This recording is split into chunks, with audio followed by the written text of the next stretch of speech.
This is Asian View from NHK World Japan. I'm Hiroko Kitadai. Japan's defense ministry says the flight recorders from 2 downed Maritime Self-Defense Force helicopters have been recovered.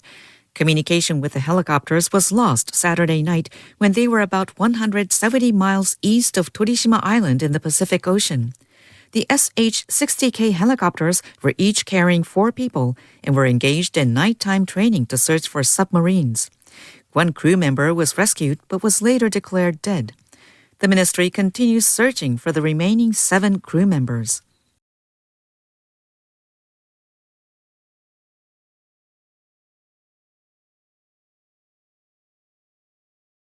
Leaders convicted of war crimes after World War II. Economic Revitalization Minister Shindo Yoshitaka visited Sunday to offer prayers. A spokesperson for the Chinese embassy in Tokyo issued a statement. It said such offerings and visits hurt the feelings of people in countries that suffered from Japan's actions during World War II. South Korea's foreign ministry issued a statement. It said the shrine glorifies Japan's past wars of aggression and enshrines war criminals. Leaders in Beijing want to make sure their own military is fully modernized. They've established what they're calling an information support force. President Xi Jinping attended the launch ceremony. He described the unit as a key pillar of the military. China previously established a strategic support force in 2015 as part of large-scale military reforms. It's believed to have overseen the fields of cyberspace and outer space, but has now been abolished. This is NHK World Japan. Marketplace is supported by Live Oak Bank, helping savvy businesses optimize their high-yield online savings accounts. Rate information is at liveoakbank.com/radio. It's peak earnings season, so get out your green eye shades. We're doing some accounting. From American Public Media, this is Marketplace. Marketplace is supported by Betterment, the automated investing platform that helps make it easy to be invested for the long term. Learn more at betterment.com. Investing involves risk. And by USB technology, found in billions of devices. USB Implementers Forum reminds consumers that certified products display USB-IF logos. Get the whole story at enablingus.org. And by Drexel University, whose model of experiential education infuses academics with real experience, yielding powerful results. More at drexel.edu. In Baltimore, I'm Amy Scott, in for Kai Rizdal. It's Monday, April 22nd. Good to have you with us. Okay, so I was kidding about the accounting, but we are going to be hearing from a lot of companies this week about how they fared during the most recent quarter. Verizon reported earnings this morning. Google's parent company, Alphabet, follows tomorrow. Microsoft and Tesla are reporting this week as well. Investors will be paying close attention to the usual data points: sales, cash flow, and, of course, profits. And regarding that last one, a survey of business owners, economists, and industry leaders out this morning from the National Association for Business Economics found that profit margins are at their highest level since October of 2021. Marketplace's Justin Ho has more. This time last year, more survey respondents said profits were falling, not rising. But Michael Urich, chief economist at Seventh Point Analytic Consulting and a survey analyst for the National Association for Business Economics, says the trend of increasing profits isn't exactly new. It goes back the last few surveys, and we've had pretty strong economic health reflected in the survey for a while now. One reason is that a lot of companies' input costs have eased up. Shannon Grein, senior economist at Wells Fargo, says that includes the cost of labor, raw goods, and other inputs. And just given as supply chains have normalized, I think the cost environment has also normalized. But Grein says this is a very different environment from 2021 and 22, when corporate profits were surging, and so were prices. Labor was in short supply chains were out of balance, there were inputs that you just simply couldn't get your hands on, and I think it was easier to explain why a firm was raising prices. And that kind of behavior, call it capitalism, call it opportunism, call it greedflation, just isn't as easy to justify. George Perks is macro strategist at Bespoke Investment Group. We're not seeing the sort of over-the-top consumer demand that underpinned very, very strong price increases where people would just pay whatever would be charged. Overall, Perk says companies will still raise prices to protect profits where they can. But there's just no reason to think that the greedflation story is relevant for the 2024 economy like it was for the 2021-2022 economy. Instead, price increases in this economy right now are looking more like they did before the pandemic. I'm Justin Ho for Marketplace. On this Earth Day, the Biden administration announced it's awarding $7 billion in federal grants for residential solar projects. The money from the Inflation Reduction Act is meant to help more than 900,000 low-income and disadvantaged households benefit from solar energy through lower electric bills and to make a decades-old technology more widespread. Marketplace's Stephanie Hughes looks at the past, present, and future of solar. The first practical use of solar cells was during the space race in the 1950s. John Perlin, author of the book Let It Shine, The 6,000-Year Story of Solar Energy, says the cells became widespread in powering satellites, but not in homes.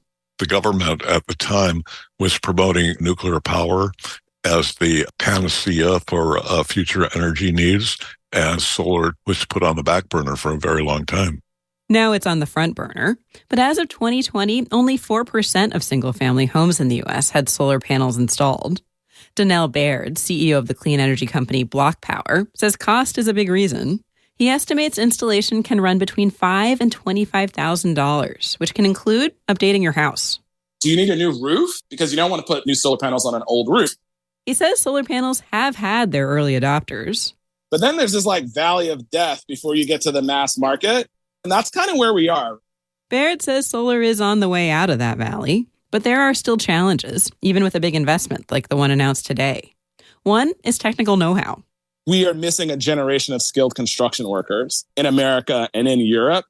Another issue is trust, especially in low-income neighborhoods, says Anya Schoolman, who leads the nonprofit Solar United Neighbors.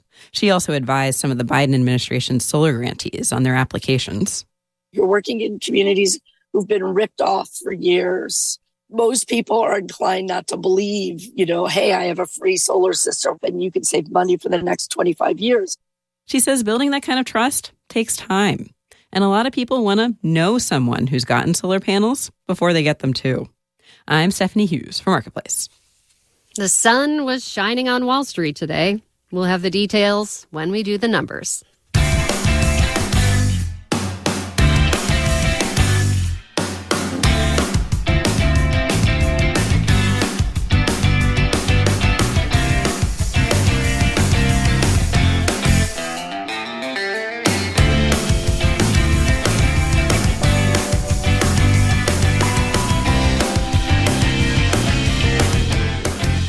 Depending who you talk to, we are anywhere from around 1 million to 7 million units short of the housing we need in this country. And for the past several years, cities and states have been changing laws to allow for more housing in some single-family neighborhoods. Since 2018, Minneapolis, Minnesota, Austin, Texas, and Oregon and Washington states have all moved to allow 2 or more homes on lots that used to just house 1. Think duplexes and those backyard accessory dwelling units, or ADUs. In California, a similar law has yet to produce a lot more housing. Many homeowners don't have the resources or the know-how to become home builders. But for those with space to spare, some new companies have emerged with an offer: cash for your backyard. KQED's Erin Baldessari explains. Gail Tremaine walks up a short, steep slope in her backyard, stopping where the hill plateaus. So this is a big space. It's big space. And then turn around and look at your view. Wow. Isn't that gorgeous? The Silicon Valley city of San Jose spreads out in front of us with its downtown skyline rising in the distance. You see the whole valley, and in the fall when the leaves change, it's just beautiful. Gail and her husband, Brian Tremaine, are planning to give up this view, though. Both are mostly retired, Gail from real estate and Brian from the tech industry. Now that they're in their 70s, Brian says, we're getting to the age where we want less land. So right now it's just become an area we need to do the weed control, and the county gets after us if the weeds get too high. So they decided to sell this portion of their backyard. They're able to do that thanks to a California law that went into effect in 2022. It allows for the lot split and for developers to build 2 homes on each new lot. But despite a major housing shortage across the state, the law hasn't produced much in the way of new housing. These types of projects are really costly and complicated for a homeowner to take on. They're basically asking the homeowner to be a developer. Ben Baer is the CEO of Build Casa, the company that bought the Tremaines lot. He wants to make it easier for homeowners to benefit from the law without having to do all the work themselves. Homeowners can get anywhere from $50,000 to $400,000 in cash while keeping their existing home and mortgage. Baer says his clients make, on average, just over $100,000. In exchange, they get a closer neighbor and smaller backyard and potentially lose up to 10% in their existing property's value. That's according to Baer and another company that does these deals. So there's a major sort of positive benefit when you compare those two numbers. A growing number of companies are specializing in particular aspects of the new law or offering similar services. Typical clients tend to fall into 2 camps: retirees looking to downsize, like the Tremaines in San Jose, and younger homeowners hoping to upsize, like Jamel Mason. The 34-year-old is a former track athlete who made his career in real estate. He bought his home in Los Angeles a little more than 4 years ago. He was looking for ways to pull equity out of his house without taking on more debt. I put everything I had into purchasing this house. So when I found out that I could pull the money out, I was like, wow, that's actually a really cool way to leverage what I have. He says he'll receive a 6-figure payment for his backyard from a company called Yardsworth, where he's since taken a job as a sales manager. He plans to use that money to buy an investment property in Texas. I'm forward thinking, what's the best way for me to set myself up so that I can retire or just be somewhat comfortable on the later half of my life. As for the duplex that'll rise behind his small 2-bedroom home, he says he's bracing for it, along with the construction zone that'll come with. That is also a sacrifice, but, a short-term sacrifice for a long-time gain is not a bad idea to me. And that's what these companies are banking on, that they can entice more homeowners to sell their backyards and make a dent in the state's housing crisis. In San Jose, I'm Erin Baldessari for Marketplace.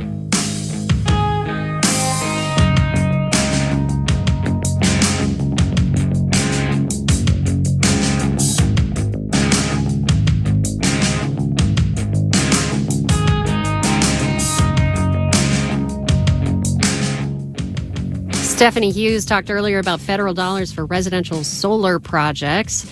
Tackling climate change is also going to require significant investment in the electrical grid, including transformers.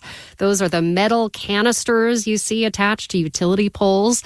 They convert high-voltage electricity from power plants to lower-level electricity that's safe for homes and businesses. There are some 60 million transformers nationwide,